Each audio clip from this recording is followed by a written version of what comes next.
Blog Talk Radio.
Whichever part of the world, I appreciate your friendship and your fellowship, and thank you for.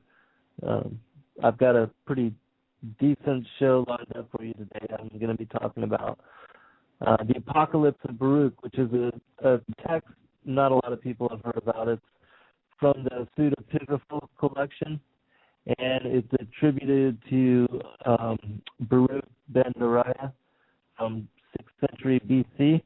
But these texts are actually dated back to 1st, 2nd century CE, and they pertain to the fall of Jerusalem and the exile of the people and their captivity in Babylon, and that's also when they picked up and assimilated with the pagan traditions, and many of them also took foreign wives, and so when they were brought back, brought back after the 70 years of exile, and the Lord said that he would bring his people back to Jerusalem and have the temple rebuilt, which he did. And this also showed his majesty and his glory and his omnipotence, his power over the regents, the viceroys, the various kings of the differing nations of the world. And even though these other nations worship pagan gods, when the Father chooses to reveal himself to whoever it is he chooses to reveal himself to, there's no denying his authority. And so they quickly realize that there is really only one creator of the universe that holds all authority. And that the demigods, the fallen angels, even though they have capacity to mystify humanity in what seems supernatural and magical ways, and they have heavenly knowledge, astrology, the use of divination, the way that the heavens affect people, and also their entrance into this world and into this incarnation. All those various things they utilized for evil, and they showed things like that to humanity in order to control the priesthood and also to manipulate the people, because they knew when certain signs and wonders were going to happen in the heaven, and that these signs and wonders would be mystifying to all those that were going to be witness to them, and so they could relay the messages to their hybrid bloodline priesthoods that were then in control of the people and demanding of blood sacrifice and all these different kind of abominable things that they then later instituted. But anyways, that's just a little bit more history, and it speaks about that in this particular text, and I'm not going to cover all of it. I do want to say hello to everybody in the chat room, and I pray that the Lord keep the trolls out and that they choose not to target us and that we don't have to deal with them today. That would be nice, because this is a very interesting text, and I think you should spend some time looking into these various pseudepigraphal texts, especially all of the differing apocalypses, because there's many apocalyptic texts ascribed to various prophets that are, part of the extra-biblical books, and so they're not well read or well known about, but they're relevant for our time and where we find ourselves now as the last generation, because we are that apocalyptic generation. We're the ones that all these things are being written for. And so this text is also interesting in that we find ourselves seemingly at the culmination of what is the destruction of America, because that's what we're all witness to. We are witness to the fall of Rome, the complete annihilation of what was the America that we all once loved and held so beautifully in our hearts and valued, and that whole dream has disappeared and has been desecrated. It's been desecrated, and it's sad. But with the reinstallment, because that's what it was, reinstallment of Barack Obama, who wears a ring which is devoted to Allah. There's no God but Allah, and has worn this ring since the early in what seems to be even his college days at Occidental College, Harvard, and even through his presidency. Interestingly enough, there's been decipherment on the ring, and there's been verification that this, in fact, is what it does say, and you can look that up for yourself. That story is available in public knowledge. But anyways, I'm going to check the chat room, and then we're going to go ahead and get into this text because I've got a lot I would like to bring forward. And I did put a link in the chat room for those that have access that are wanting to follow the text. I'll tell you where we're going to be reading from so you can follow. And again, we're not going to be reading the entirety of the text. I'm going to go to specific passages which are relevant to our time and our generation. And for those that have not heard about, it's called the Book of the Apocalypse of Baruch, the son of Neriah, or Second Baruch. There's actually two of them. There's a Syriac version and a Hebraic version. So, all right. And I've actually already got it broken down and highlighted, so I'm going to go to my copy. And y'all can read along with the link to that particular. We're going to read from verse 4, passage 2 through 7, which is about the heavenly Jerusalem. And then we're going to skip down quite a ways. It says this: Dost you think that this is that city of which I said, on the palms of my hands have I graven you? This building now built in your midst is not that which is revealed with me, that which prepared beforehand here from the time when I took counsel to make paradise, and showed Adam before he sinned. But when he transgressed the commandment, it was removed from him, as also paradise. And after these things I showed it to my servant Abraham by night among the portions of the victims. And again also I showed it to Moses on Mount Sinai, when I showed to the likeness of the tabernacle and all its vessels. And now, behold, it is preserved with me as paradise. Go therefore, do as I command you. And he's speaking of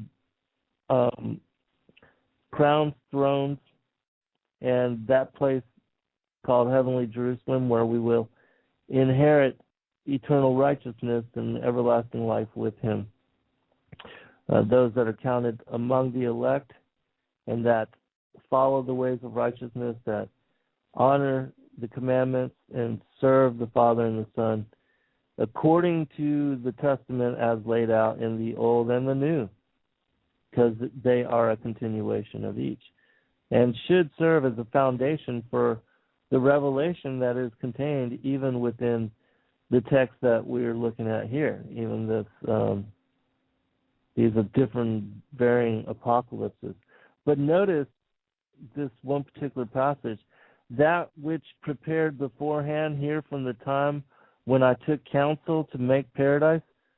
So New Jerusalem has been with the Father since he created paradise and showed Adam before he sinned. And notice that he says that he removed New Jerusalem from Adam as he did paradise. And if you read a different text called the Apocalypse of Paul, or the Vision of Paul, there's a wonderful revelation and passage in there that describes New Jerusalem and how it's centered as a city on the plains of paradise, and how the Arturian lake is the wide gulf between the place of the righteous and the place of the wicked. Interestingly enough, and this is what is termed the third heaven.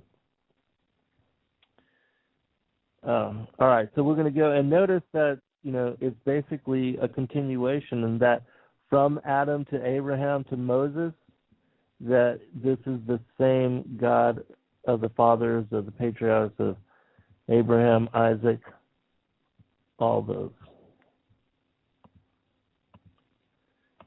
All right, now I want to touch on this too, just to let everybody know. When Jerusalem fell, it was the Father that sent his angels in to destroy and break open the gates of the cities, and they also rent the veil of the temple from the top to the bottom.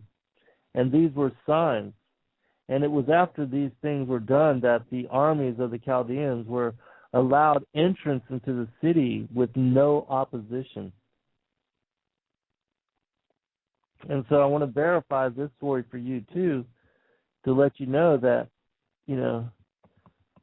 when the Father deems a nation and a city ripe for judgment, He sends in His angels to ensure the destruction.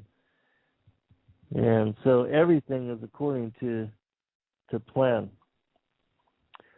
And so we're going to go to verse, this is chapter 6.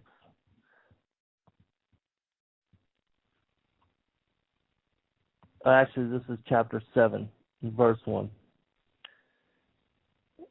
And after these things I heard that angel saying unto those angels who held the lamps, Destroy therefore and overthrow its walls to its foundations, lest the enemy should boast and say, We have overthrown the wall of Zion, and we have burnt the place of the mighty God, and they have seized the place where I had been standing before. Now the angel did as he had commanded them, and when they had broken up the corners of the walls, a voice was heard from the interior of the temple after the wall had fallen, saying, Enter, you enemies, and come, you adversaries, for he who kept the houses has forsaken it. And I, Baruch, departed, and it came to pass after these things that the army of the Chaldees entered and seized the house and all that was around it. And they led the people away captives and slew some of them, and bound Zedekiah the king and sent him to the king of Babylon. Also, I want, for those that don't know, Baruch was the scribe for Jeremiah the prophet, who was called a weeping prophet because he was always in tears knowing that Jerusalem was to fall, and that the people would be exiled and led astray, and that he also would have to leave his land, his beloved land, and go into captivity with the people. But Baruch was to be a witness and have a series of visions, which this text is a series of visions and fasts that Baruch received and gave to the people before his death and his departure from this world. All right, so we're going to go to chapter 14, verse 10. And this is an interesting passage in that it talks about us and the breath of life within us. Verse 10. For we have all been made like a breath. For as the breath ascends involuntarily and again dies, so it is with the nature of men, who depart not according to their own will, and know not what will befall them in the end. For the righteous justly hope for the end, and without fear depart from this habitation, because they have with you a store of works, preserved in treasuries. On this account also these without fear leave this world, and trusting with joy the hope to receive the world which you have promised them. But as for us, woe to us who also are now shamefully entreated, and at that time look forward only to evils. But you know accurately what you have done by means of your servants, for we are not able to understand that which is good, as you art our Creator. But again I will speak in your presence, O Lord, my Lord. When of old there was no world. This is interesting as well. This is verse 17. And again, we're in chapter 14. The Apocalypse of Baruch. Verse 17. When of old there was no world with its inhabitants, You did devise and speak with a word, and forthwith the works of creation stood before you. And you did say that you would make for your world man as the administrator of your works, that it might be known that he was by no means made on account of the world, but the world on account of him. And now I see that as for the world which was made on account of us, lo, it abides, but we, on account of whom it was made, depart. And the Lord answered and said unto me, You are rightly astonished regarding the departure of man, but you have not judged well regarding the evils which befall those who sin. And as regards what you have said, that the righteous are carried off and the impious are prospered, and as regards what you have said, man knows not your judgment, on this account hear, and I will speak to you, and hearken, and I will cause you to hear my words. Man would not rightly have understood my judgment unless he had accepted the law, and I had instructed him in understanding.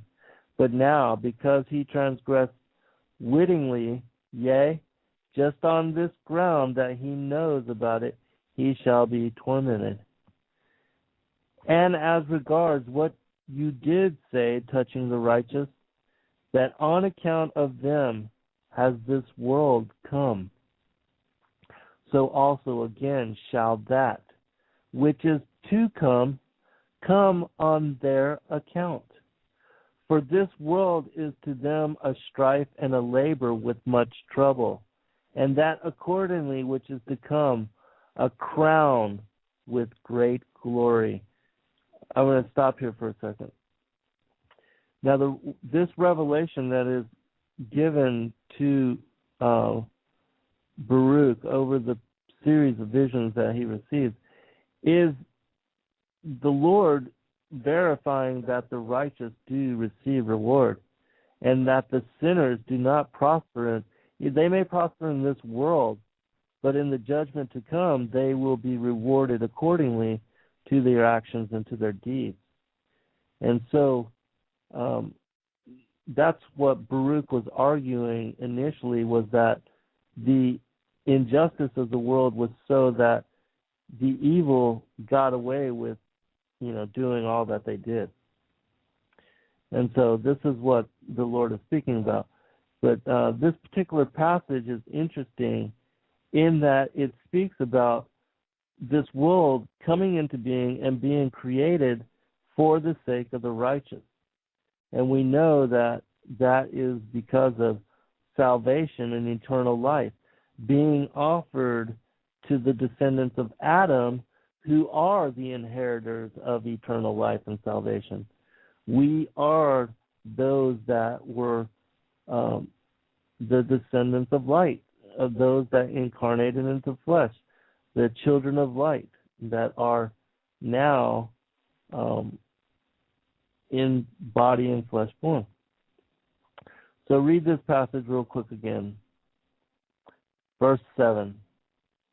And as regard what you did say touching the righteous, that on account of them has this world come, so also again shall that which is to come on their account. For this world is to them a strife and a labor with much trouble, and that accordingly which is to come, a crown with great glory. Verse 16.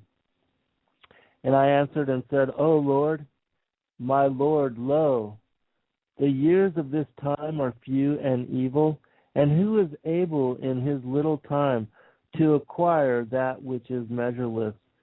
Another thing, and this is me commenting here, another thing that you'll find within the pseudepigraphal text is the presence of preexistence and predestination, and the elect, the first will be the last. All these things are also contained within the text. Verse 17. And I'll stop to check the chat room in just about 6 minutes. So if you have any questions, paste them there. And the Lord answered and said unto me, with the Most High account is not taken of time, nor of a few years. For what did it profit Adam that he lived 930 years, and transgressed that which he was commanded? Therefore the multitude of time that he lived did not profit him, but brought death, and cut off the years of those who were born from him. Wherein did Moses suffer loss, in that he lived only 120 years? And inasmuch as he was subject to him who formed him, brought the law to the seed of Jacob, and lighted a lamp for the nation of Israel. And I answered, and I said, he that lighted has taken from the light, and there are but few that have imitated him. But those many whom he has lighted have taken from the darkness of Adam, and have not rejoiced in the light of the lamp. Another, this is me commenting again, another argument that you'll see being put forth by Baruch in this text, and another prophet, Ezra, he also argues the same thing, is that the elect and the righteous are the few, and those that are of the wicked are the many. And so he argues, is that not unjust? And so, you'll see. All right. And he answered, and he said unto me, wherefore at that time he appointed for them a covenant, and said, behold, I have placed before you life and death. He called heaven and earth to witness against them, for he knew that in his time was but short, but that heaven and earth endure always. But after his death they sinned and transgressed, though they knew that they had the law reproving them, and the light in which nothing could err. Also the spheres which testify, and me. So the Lord is talking about how he warned and told Adam, about the transgression, and that he did so anyways. He's talking about the free will that we've been given. He's also going to speak about election. Okay, verse 4. Now regarding everything that is, it is I that judge, but do not you take counsel in your soul regarding these things, nor afflict thyself because of those which have been. For now it is the consummation of time that should be considered, whether of business or of prosperity, or of shame, and not the beginning thereof. Because if a man be prospered in his beginnings, and shamefully entreated in his old age, he forgets all the prosperity that he had. And again, if a man is shamefully entreated in his beginnings, and at his end is prospered, he remembers not again his evil entreatment. And again, hearken, though each one were prospered all the time from that day on which death was decreed against those who transgressed, and in his end was destroyed, in vain would have been everything. So he's speaking about also the lifespans. Even, Adam lived 900 certain years, Moses 120. But what good would any life have been if that they did not attain salvation, and they did not come to remembrance, but were destroyed in the end? All right. This last particular passage, this is from chapter 20, and then we're going to go into some very, very heavy judgment and some heavy revelation into the deeper aspects of this apocalypse of Baruch. And the text it can be somewhat disturbing because of the description of these particular times and how they're strenuous. Therefore, behold, this is talking about why Zion and the temple was destroyed early, and it was to bring forth and to hasten judgment and to hasten the end of days. Therefore, behold, the days come, and the time shall hasten more than the former. And the seasons shall speed on more than those are past, and the years shall pass more quickly than the present years. Therefore have I now taken away Zion, that I may the more speedily visit the world in its season. Now therefore hold fast in your heart everything that I command you, and seal it in the recesses of your mind. And then I will show you the judgment of my might, and my ways which are unsearchable. So, like I said, this particular text is a series of visions. I'm going to check the chat room, and we're going to go into the visions. Hello, Cookie, and For Fun, and Gray, and No Sun, all the guests that math and remain anonymous.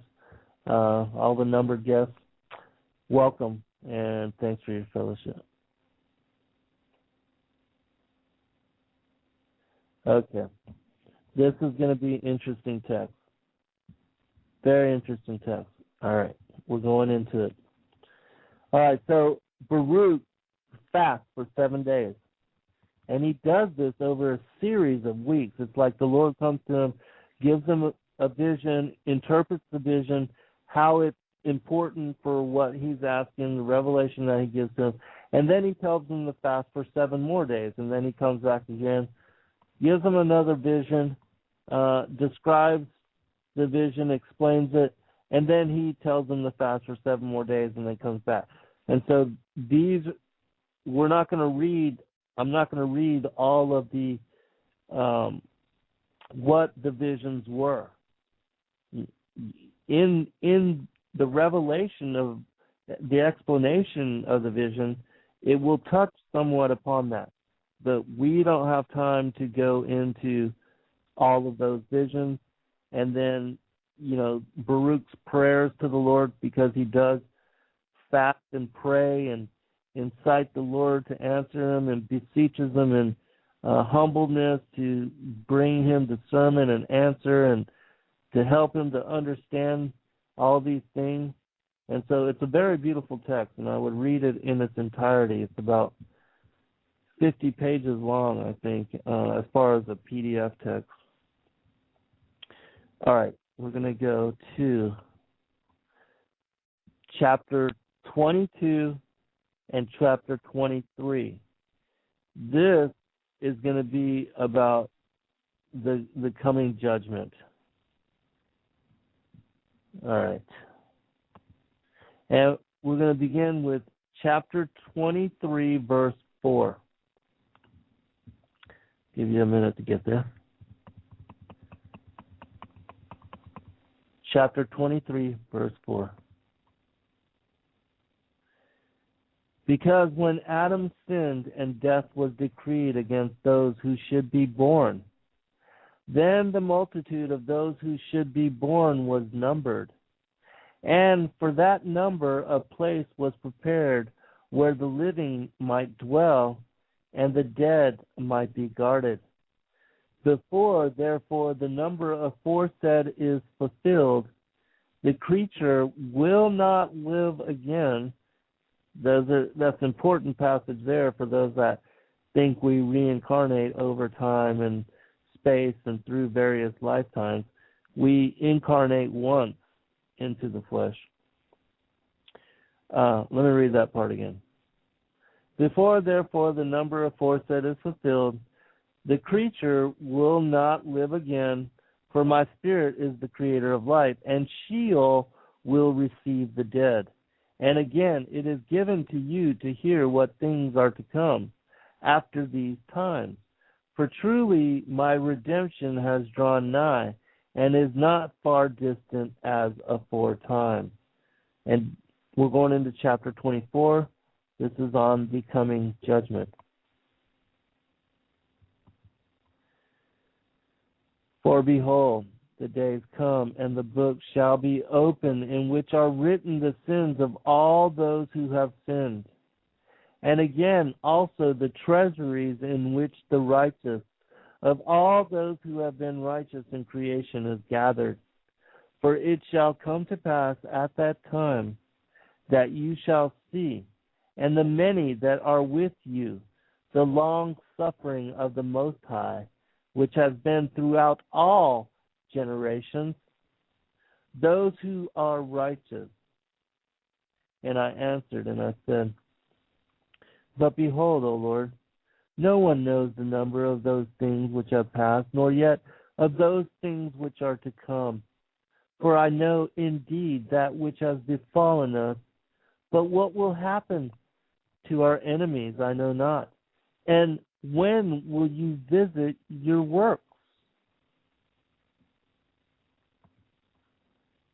Chapter 25. And he answered and said unto me, you too shall be preserved till that time, till that sign which the Most High will work for the inhabitants of the earth in the end of days. This therefore shall be the sign.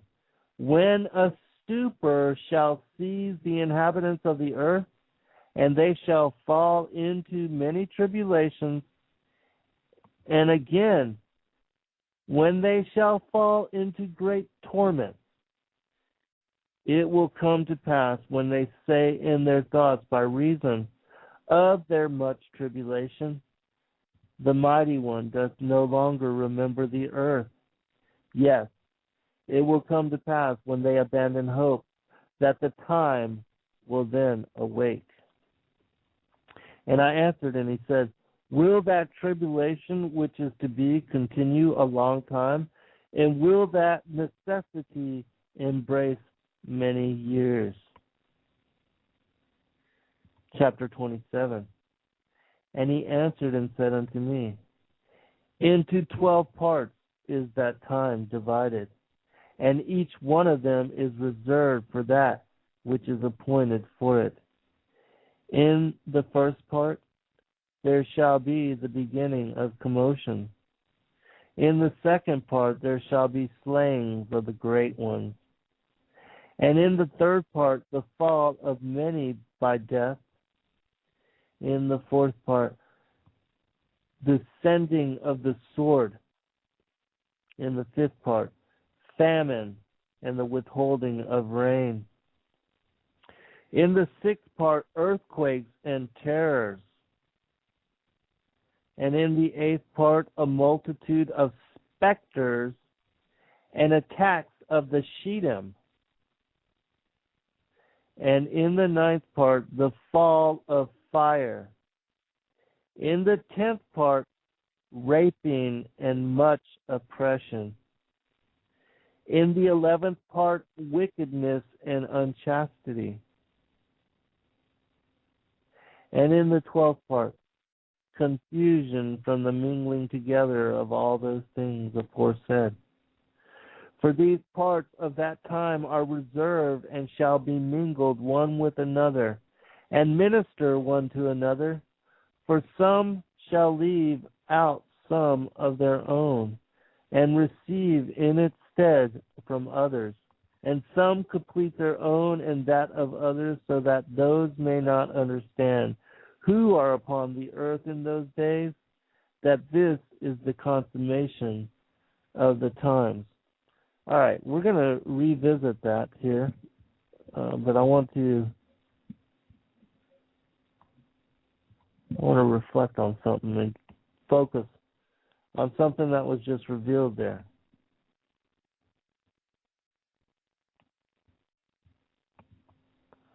One second.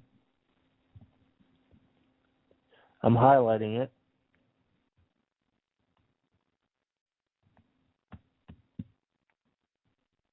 I'm going to look it up. All right. Notice, it says that in the consummation of that time, talking about the tribulation, that it would be broken up into these 12 signs and the 12 experiences. And notice how, I just checked the chat room and For Fun says, what is the Shadim? And that's exactly what I just thought too. So give me a minute to look it up. See what Wiki pulls up for us. All right, let's read what Shadim is. From the Wiki, it says this. Shadim is the Hebrew word for demons. The word Shadim appears only twice, always plural, in the Tanakh at Psalm 106:37 and Deuteronomy 32, verse 17. It was possibly a loan word from Akkadian in which the word Sidu referred to a protective or benevolent spirit. Both times the term appears in the Tanakh, it deals with child or animal sacrifice to false gods that are called demons. The word may also derive from the Sedim, S-E-D-I-M, or Assyrian guard spirits. As referenced accordingly to lore, Azazel slept with Nama and spawned Assyrian guard spirits known as Sedim. Interesting, huh? For those that don't know, Azazel is to be known as Satan. Nama is the sister of Tubal-Cain were born to the children of Lamech. And Tubal-Cain was the grandson of Lamech, of the line and seed of Cain. And Lamech was also the first polygamist. And if you didn't know, according to the pseudepigraphal and the extra-biblical text, that Cain had an incestuous relationship with his blood twin. And so that whole line was born of a schizoid nature. And that was also one of the reasons why he killed his brother Abel, because according to the text, I know that in the Old Testament, it gives reference to Cain and Abel as being fraternal twins. And of course, I completely accept what the story says. But in the pseudepigraphal text, it speaks of Cain and Abel each being born with a twin sister, and that these twin sisters were to be betrothed to the other brother. But Cain wanted to marry his own sister and had lust for her, and that was one of the reasons,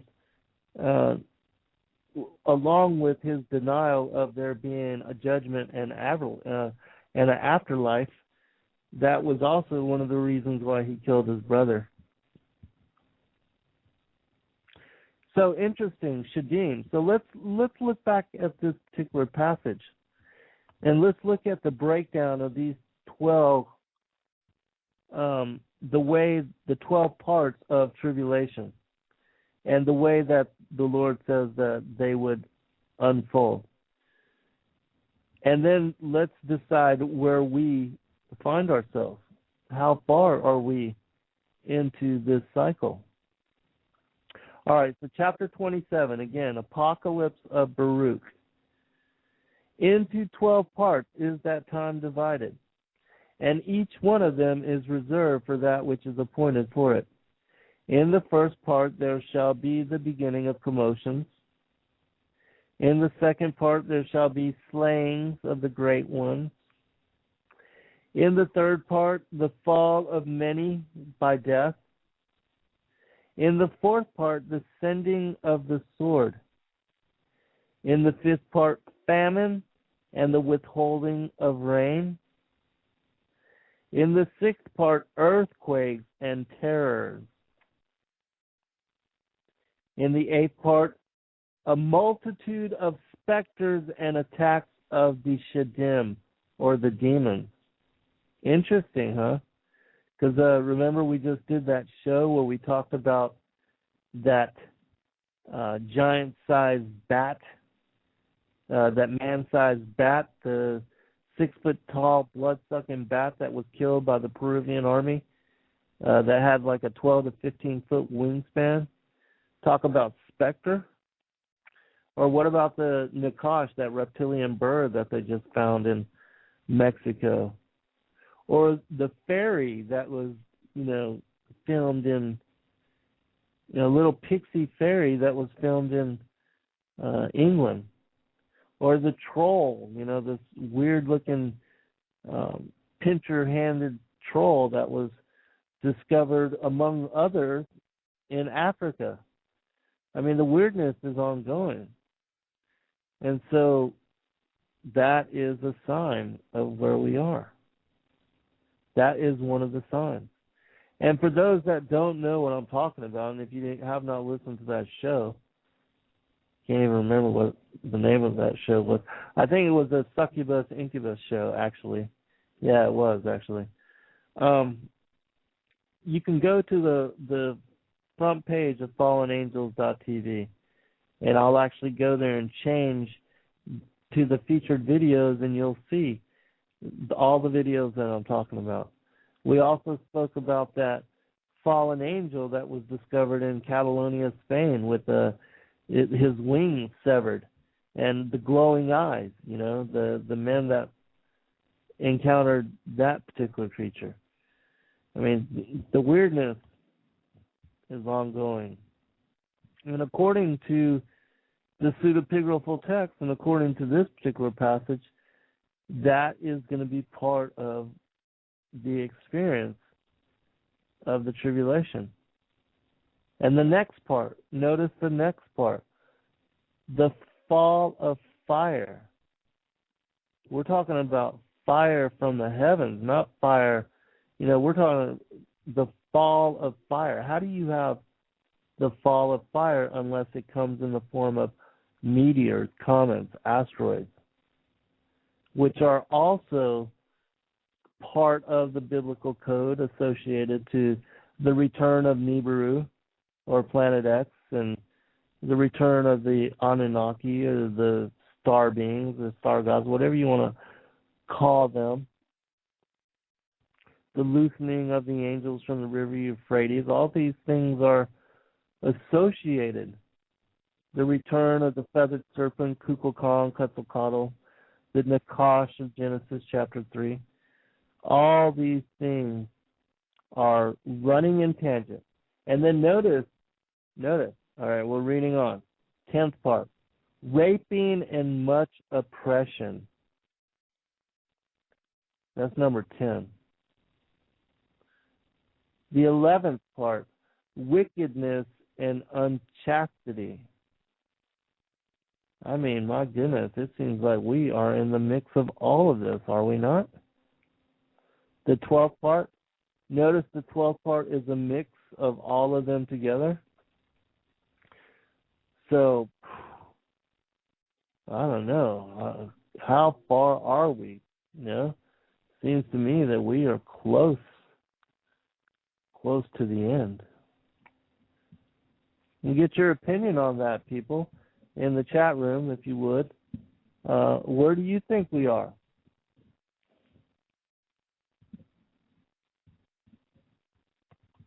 Let me check the chat room again. For Fun says, interesting on the Shadim. It's very, very interesting, yeah. All right. Let's continue on, because we're going to get into some even deeper aspects. All right.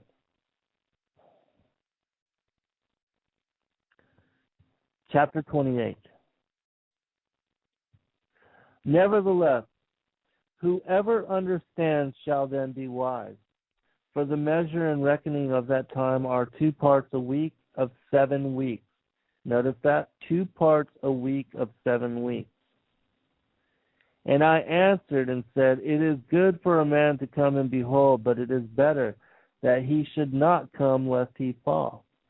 But I will say this also, will he who is incorruptible despise those things which are corruptible? and whatever befalls in the case of those things which are corruptible, so that he might look only to those things which are not corruptible. But if, O Lord, those things shall assuredly come to pass which you have foretold to me, so do you show this also unto me, if indeed I have found grace in your sight. Is it in one place or in one of the parts of the earth that those things are come to pass, or will the whole earth experience them? Chapter 29. And he answered and said unto me, whatever will then befall will befall the whole earth. Therefore, all who live will experience them. For at that time I will protect only those who are found in those selfsame days in this land. And it shall come to pass when all is accomplished that was to come to pass in those parts, that the Messiah shall then begin to be revealed. And Behemoth shall be revealed from his place, and Leviathan shall ascend from the sea. Those two great monsters which I created on the 5th day of creation shall have kept until that time, and then shall be for food for all that are left. The earth also shall yield its fruit 10,000-fold, and on each vine there shall be 1,000 branches. On each branch shall produce 1,000 clusters, and each cluster produce 1,000 grapes, and each grape produce a core of wine, and those who have hungered shall rejoice. Moreover, also they shall behold marvels every day. For wind shall go forth from before me, to bring every morning the fragrance of aromatic fruits. And at the close of the day, clouds distilling the dew of health. And it shall come to pass at that selfsame time, that the treasury of manna shall again descend from on high, and they will eat of it in those years, because these are they who have come to the consummation of time. And it shall come to pass after these things, when the time of the advent of the Messiah is fulfilled, that he shall return in glory. And then all who have fallen asleep in hope of him shall rise again. And it shall come to pass at that time that the treasuries will be opened, in which is preserved the number of the souls of the righteous. And they shall come forth, and a multitude of the souls shall be seen together in one assemblage of one thought. And the first shall rejoice, and the last shall not be grieved. I want to stop here for a second. Notice again the theme of the first will be the last. It's interwoven into all of the text. And so you see how the elect are come for this time. And even those that are of the wicked are also, they have been preserved also for this time. And so the grand battle ensues. What we have here is the culmination, what will be the War of Armageddon. And we're that generation that's going to witness it. And so, it says, again, then all who have fallen asleep in hope of him shall rise again. And it shall come to pass at that time that the treasuries will be opened, in which is preserved the number of the souls of the righteous. And they shall come forth, and a multitude of souls shall be seen together, in one assemblage of one thought, and the first shall rejoice, the last shall not be grieved. For they know that the time has come of which it is said that it is the consummation of the time. But the souls of the wicked, when they behold all these things, shall then waste away the more. For they shall know that their torment has come, and their perdition has arrived. That's the sign of Revelation 12, too. That sign of the woman clothed in the sun, the moon beneath her feet, the crown of 12 stars with the child in her womb, that is also a sign to Satan that his time is up. And that's also woe unto those that live upon the earth. The devil comes to you knowing that his time is short, filled with great wrath, knowing that his time is short. It's all coming, people. Chapter 31. And it came to pass after these things that I went to the people and said unto them, Assemble unto me all you elders, and I will speak words unto them. And they all assembled in the valley of Kidron. All right, we're going to skip a little bit forward. We're going to go to another very relevant passage. I hope you enjoyed that one. It was filled with meat. All right. And we're going to have just enough time to cover this too. We're skipping to chapter 39, the Apocalypse of Baruch. And this is going to be the interpretation of a vision that Baruch had after another 7 days of fasting. After he had received that vision, which I had just read to you of the coming judgment and the apocalypse of what would be, for the fig tree generation, which is us. So, chapter 39.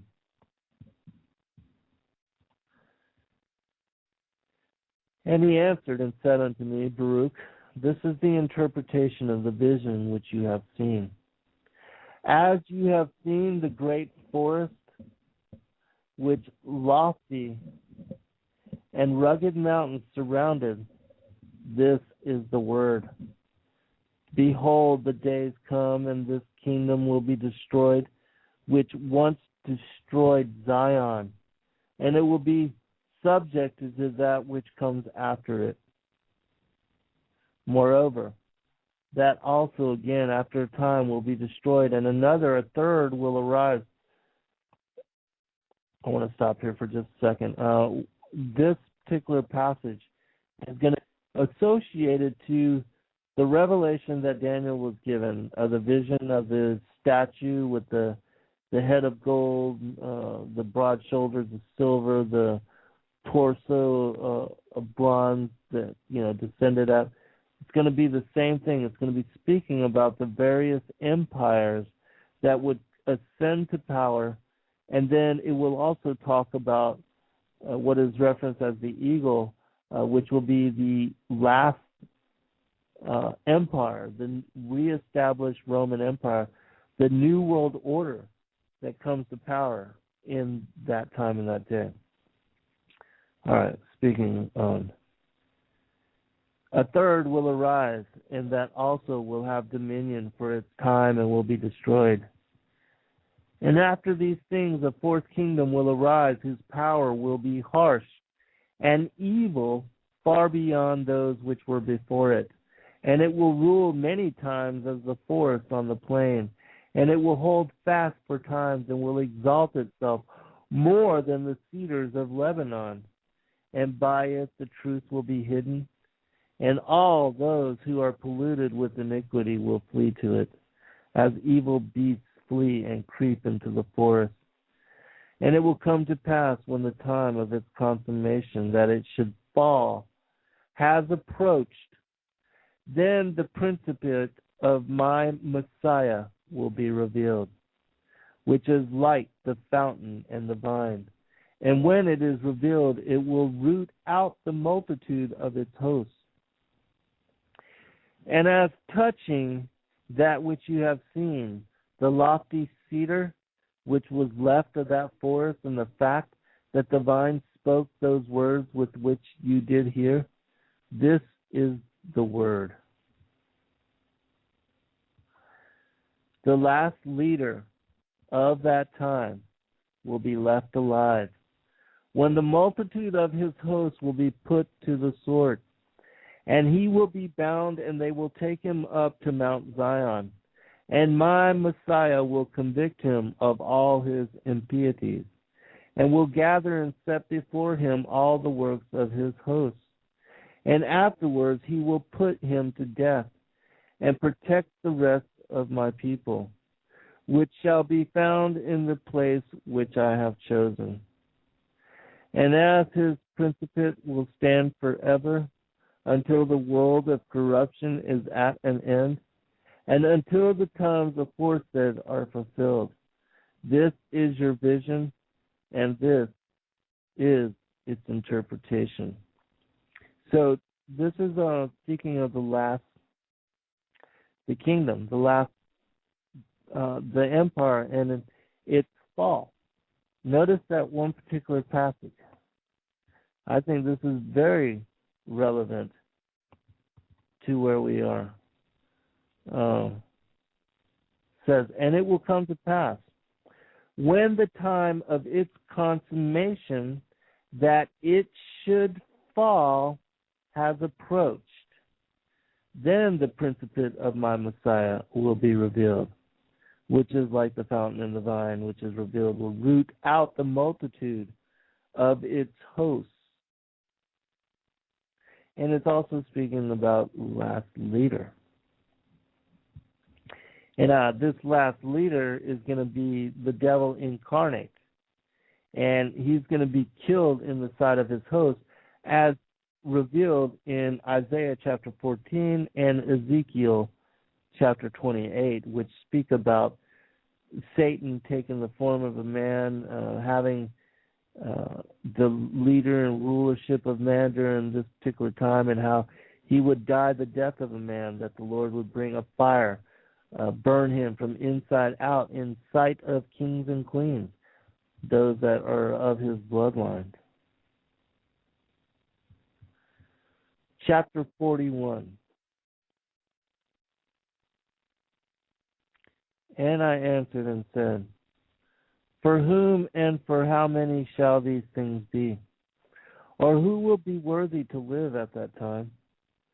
For I will speak before you everything that I think, and I will ask you regarding those things which I meditate. For lo, I see many of your people who have withdrawn from your covenant, and cast from them the yoke of your law. But others again I have seen who have forsaken their vanity, and fled for refuge beneath your wings. What therefore will be to them? Or how will the last time receive them? Or perhaps the time of these will assuredly be weighed, and as the beam inclines, will they be judged accordingly? Chapter 42. And he answered, and he said unto me, these things also will I show unto you. As for what you did say, to whom will these things be, and how many will they be? To those who have believed there shall be the good which was spoken of aforetime. And to those who despise there shall be the contrary of these things. And as for what you did say regarding those who have drawn near and those who have withdrawn, this in the word, as for who were before subject and afterwards withdrew and mingled themselves with the seed of mingled peoples, the time of these was the former, and was accounted as something exalted. And as for those who before knew not, but afterwards knew life, and mingled only with the seed of the people which hath separated itself, the time of these is the latter, and is accounted as something exalted. And time shall succeed to time, and season to season, and one shall receive from another. And then with a view to the consummation shall everything be compared, according to the measure of the times and the hours of the seasons. For corruption shall take those that belong to it, and life those that belong to it. And the dust shall be called. There shall be said to it, give back that which is not yours, and raise up all that you have kept until its time. All right, we're going to skip forward to another part.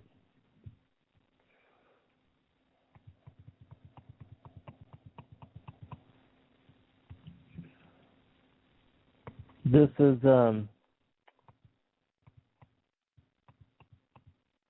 be chapter 48. It's a prayer of Baruch. Give me just a minute.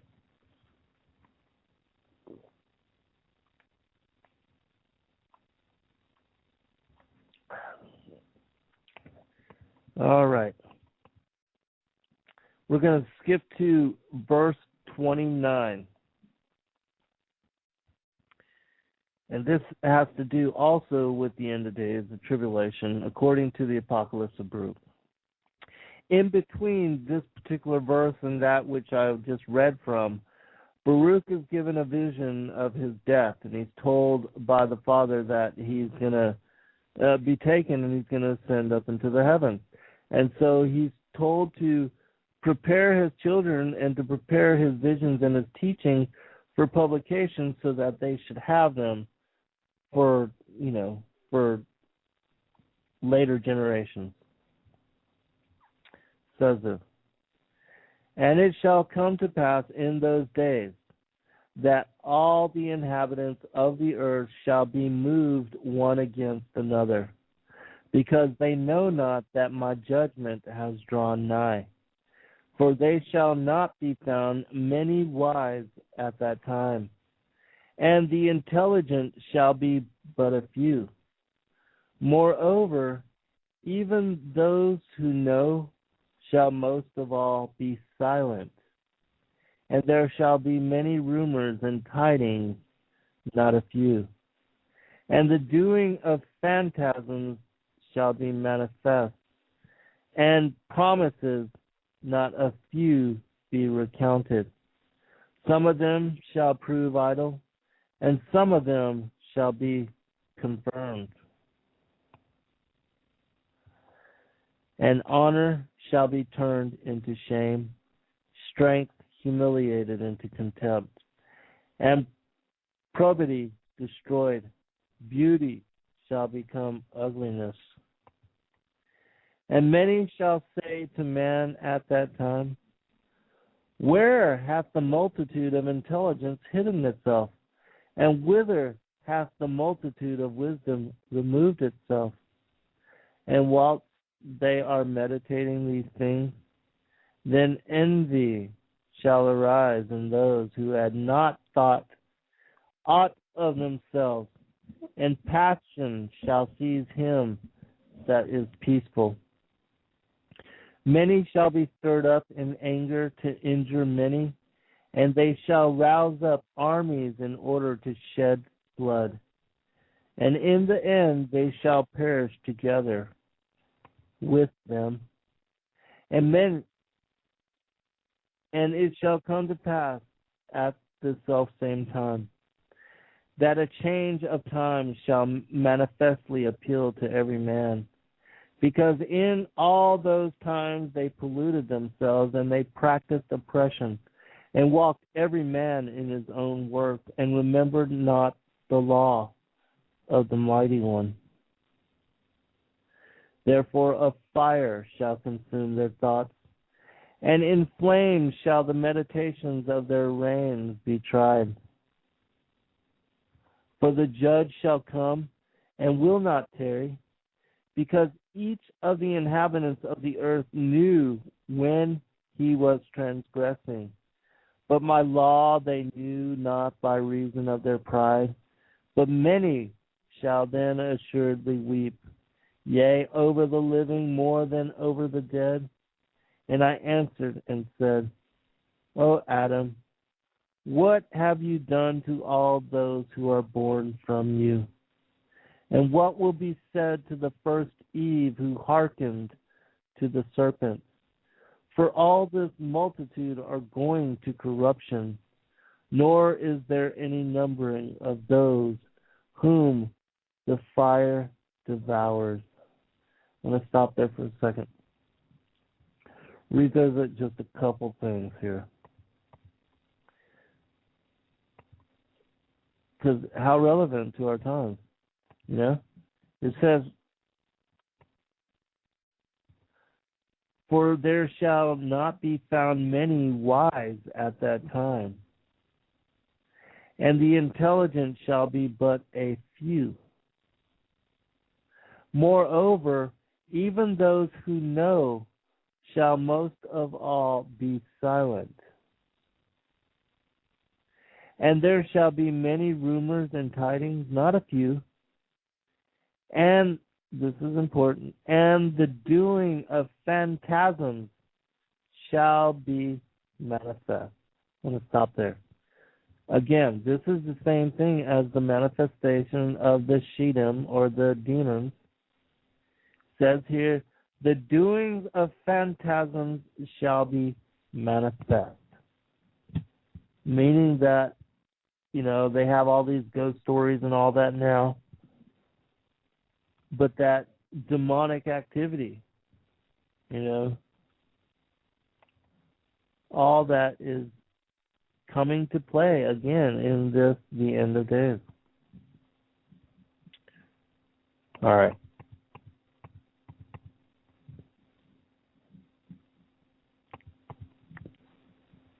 We're skipping just a little bit. We're going to go to chapter 49.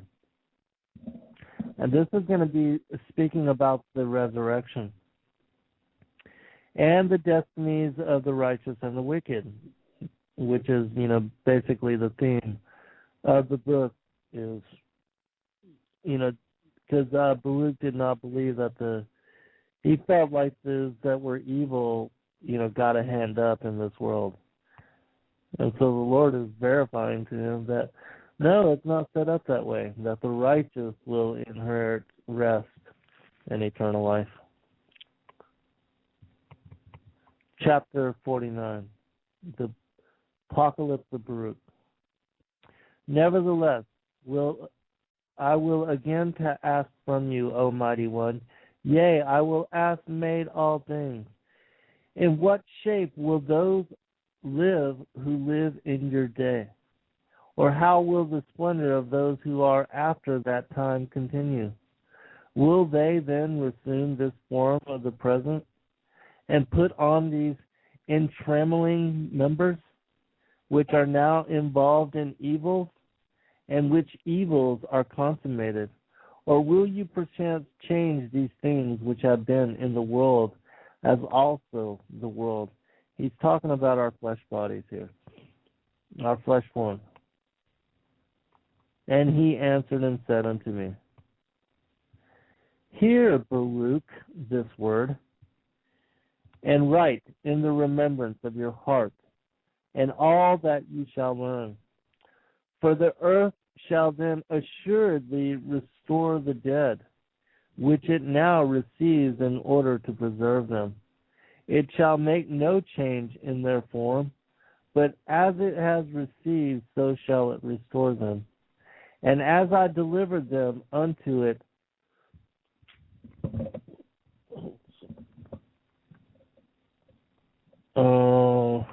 sorry.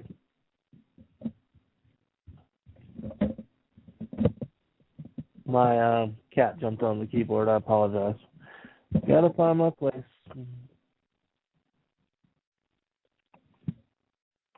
Okay. Yeah, here I am. I apologize. I have a new little kitten, and he's likes to be on the keyboard for some reason. All right. Hear, Baruch, this word, and write in the remembrance of your heart all that you shall learn. For the earth shall then assuredly restore the dead which it now receives in order to preserve them. I shall make no change in their form, but as it has received them shall it restore them.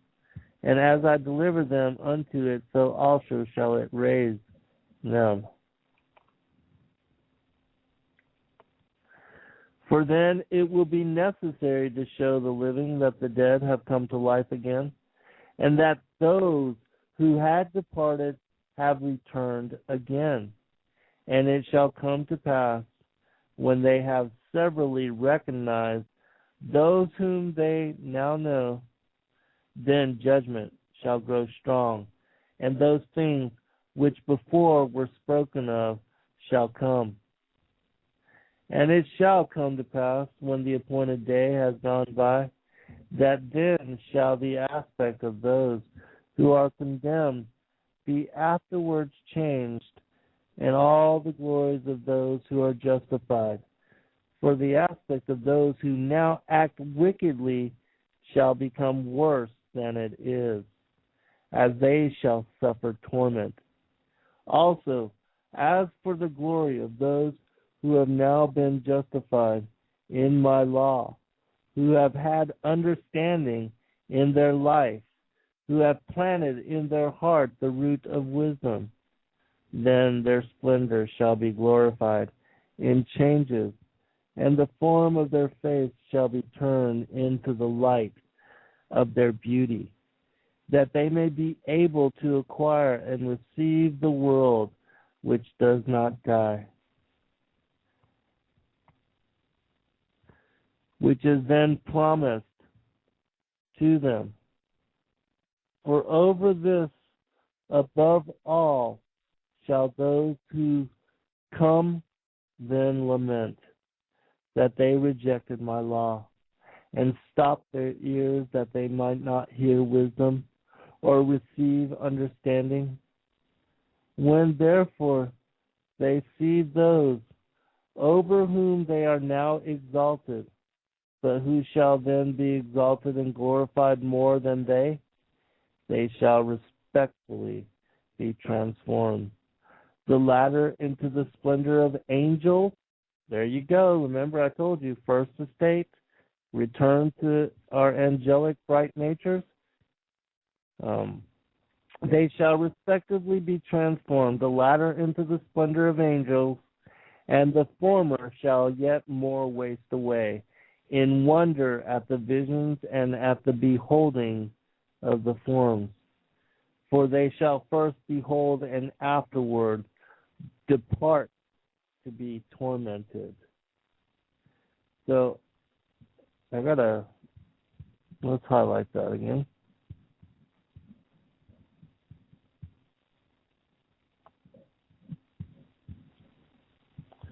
All right. This is chapter 51, verse 5.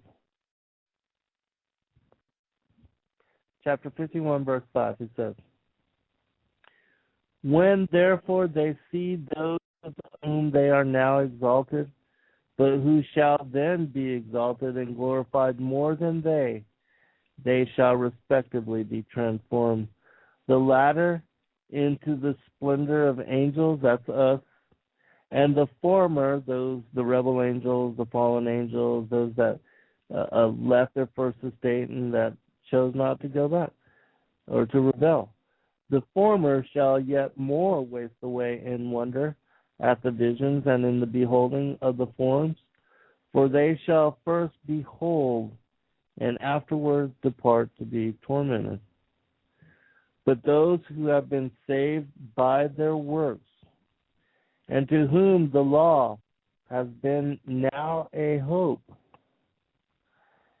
and understanding and expectation and wisdom a confidence, shall wonders appear in their time. For they shall behold the world which is now invisible to them. And they shall behold the time which is now hidden from them. And time shall no longer age them. For in the height of that world shall they dwell. And they shall be made like unto angels. There you go again. For those that, keep doubting me on all this.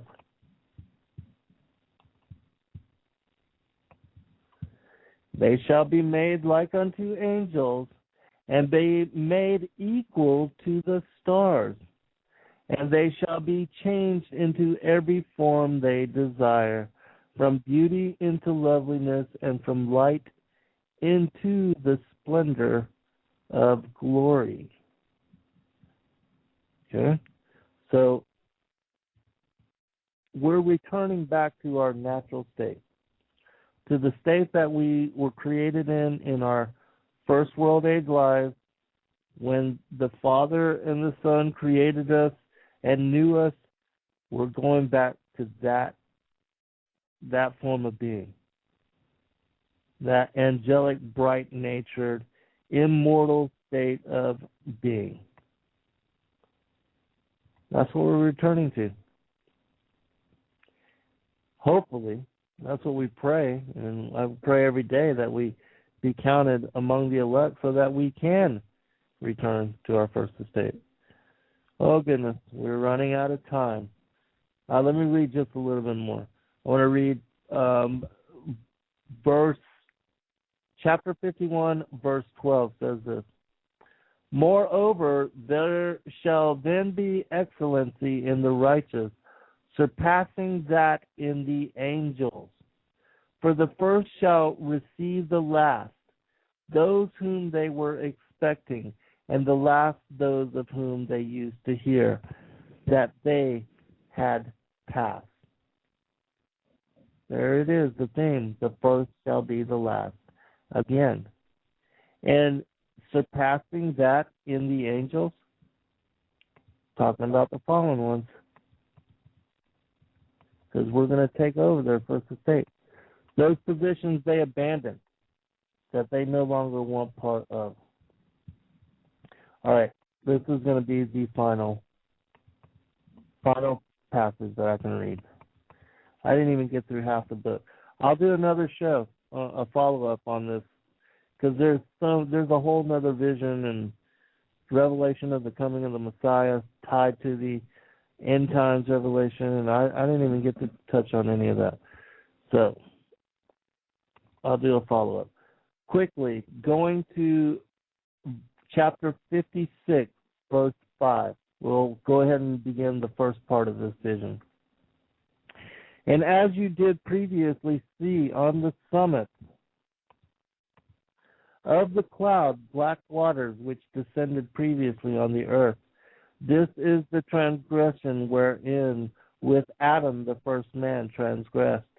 For since when he transgressed, untimely death came into being. Grief was named, and anguish was prepared, and pain was created. And trouble consummated, and disease began to be established. And Sheol kept demanding that it should be renewed in blood. And the begetting of children was brought about, and the passion of parents produced, and the greatness of humanity was humiliated, and goodness languished. Why? Why was that?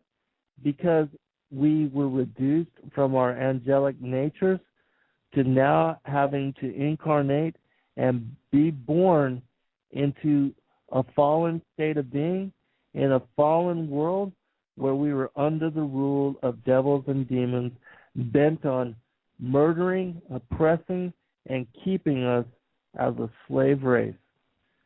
And that's why the Lord came in to free us, to show us the way to truth and the life and to eternal salvation, and that He was the way out of all of this evil.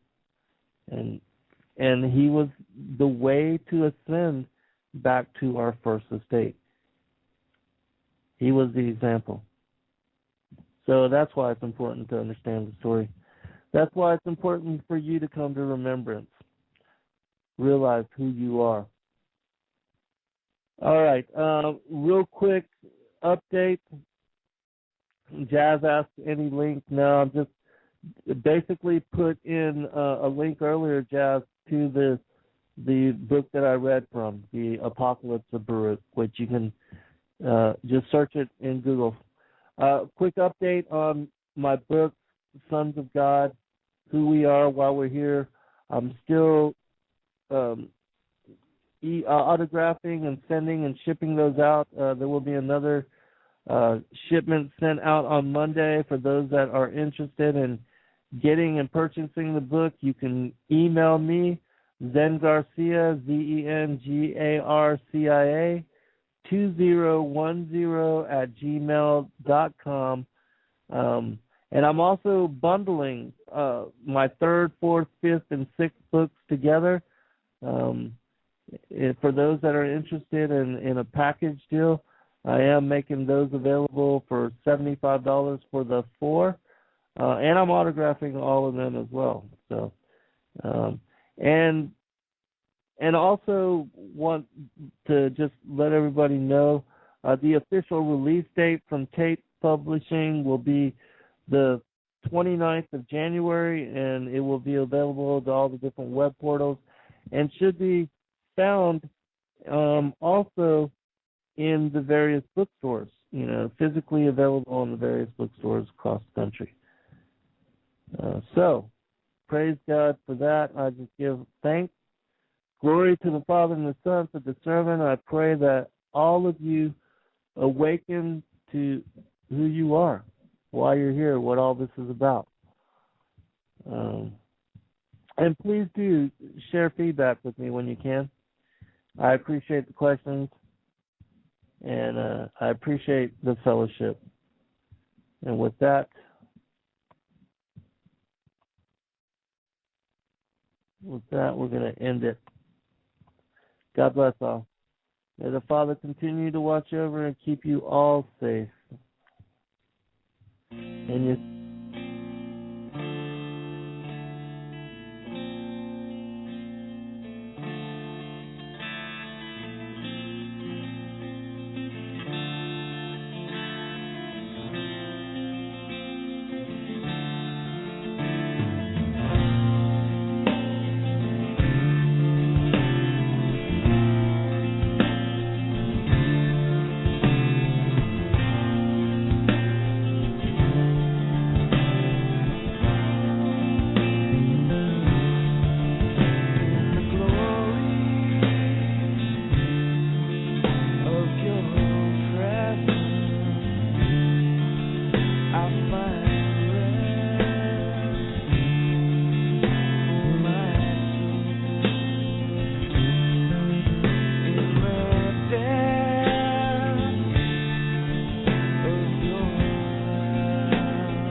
bound for